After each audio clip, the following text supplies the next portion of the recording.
young lady that is the NYSC core member. As I said, we haven't gotten a response as to official position of the NYSC, which she has alleged to have been threatening her. We saw her play the video of, play the phone call conversation she had with the person. The lady on the other hand, which she says is one of the board or official of the NYSC, literally speaking to her quite rudely, to be fair, saying that she should take it down.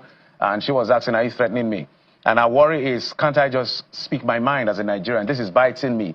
So the question I will ask you as a leader in organized labor, when you see some of these things that happen and some of the ways the government has responded to criticism, do you feel that Nigerians are beginning to look like defeated people? Jeffrey, I think that clearly the constitution of our country clearly gave freedom of speech to every citizen.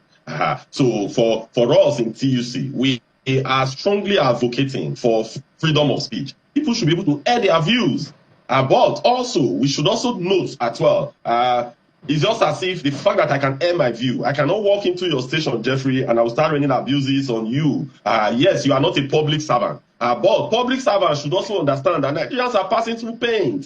So even if we come out and abuse them, I've listened to the president. The president has said that, oh, you can come out and abuse me. So it should not just be in words, it should also be in action. So as citizens, when people are frustrated, when someone cannot eat, when you are doing 0-1-0 or at times even 0-0-0 in terms of meal, you will become frustrated. You will become agitated. So you could come out. Maybe the only place you could have your evening meal, it's going to Facebook to post some things there. I mean, hypothetically, that could be your meal for that evening. So they should also understand. They have to develop this resilience to understand that people are frustrated, people are hungry, people are tired. So if they decide to vent, I strongly believe that the government should see this as should not personalize it and come after such individual. Imagine a young lady carrying out her NYSC function. What does she really have to do to bring that government? So it is about personal frustration that she has aired. So I think that the government should be, they have to persevere much more. They have to be much more tolerant. And they have to have this deep level of patience with Nigerians, because people are passing through a lot as it stands today. So that is my advice to government. They should take the back seat and allow some of all these, allow people to vent. Because if you don't vent, you may not feel good at all. But also, overall, when we do this, we should also try to do it within the expected norm and with some level of decorum as well. I know that in their rule book or whatever, I think they call it a bylaw. I was listening to one of the bylaw, reading the bylaw, said not to be rude to constituted authority. So it says any member, that's any core member, who is rude to a constituted authority shall be tried by the core disciplinary committee, and if found guilty, be liable to extension of service for a period not less than 30 days with half pay. Constituted authority here, I don't know, I don't think it was defined, whether it is the core of the NYSC authority or the federal government or the state government. Maybe help us out on that particular one as to how the government should tackle this issue. And in speaking to that as well, Mr. Sifo, the issue around whether or not, let me ask you a direct question, whether or not this is going to be midterm by May the 29th. Do you really believe that President Bola Tinubu is fixing Nigeria and is going to be able to fix this country? Yeah, so in terms of the NYSC lady and the rule in the book, I believe that if we, I've not read that book for a while. I've left NYSC for I'm sure donkey years ago for a very long time now. But if you check, there may be something about remuneration. I've learned that even the NYSC, as of today, they have not paid them the improved remuneration. So where there are rules, there are responsibilities as well. So the NYSC should also discharge that responsibility. They shouldn't bring their the rule to bear when it will bite the person, to use it to winch on people. First, NYSC, if they are paying those corps members, let's say 120,000 naira, 150,000 naira today, I'm not sure that particular corps member will be frustrated. So they should also carry out their responsibility as well, not to come with the full weight of the law to say you have broken this law, when on the other part, they are not fulfilling some obligations that they ought to fulfill.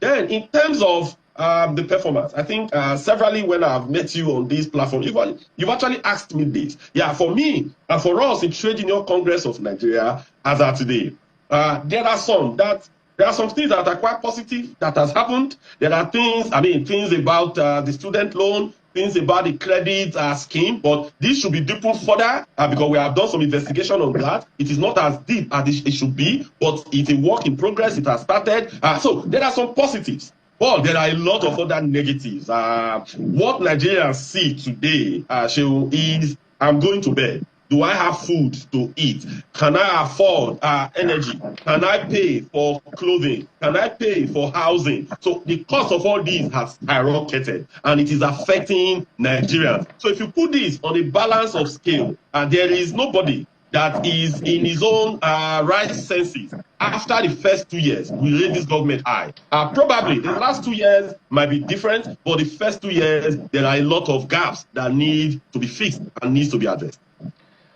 So in your view, because let's talk about I'm still going to go back and put that responsibility on organized labor. I know I've engaged you on this particular issue, and you said we're not giving you, by you and I mean organized labor, the much credit that you deserve when it comes to what you've done. You pointed out your role as trade union or Nigerian Labour Congress and organized labor to bring about the refineries in Warri and Port Harcourt. But Nigerians still feel that the organized labor is really not doing enough to stand up for the people.